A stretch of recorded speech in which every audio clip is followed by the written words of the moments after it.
രാവിലെ എന്തൊക്കെയാ സുക്കുട്ടി?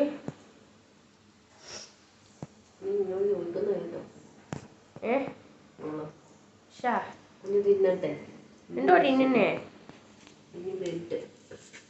ബെഡാണോ ടിന്നെ? വെള്ളം വേണ്ടേ?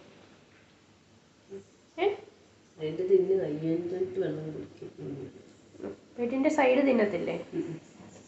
എവിടെയാ തിന്നത്തുള്ളോ? നേരെ ഇരി. ഇങ്ങനെയാണോ ഇരിക്കുന്നേ?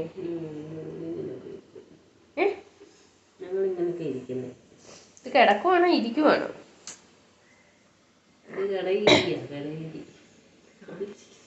ആണോപ്പാ? തിന്നു വേഗം തിന്നു. വയറ് നിറയട്ടെ.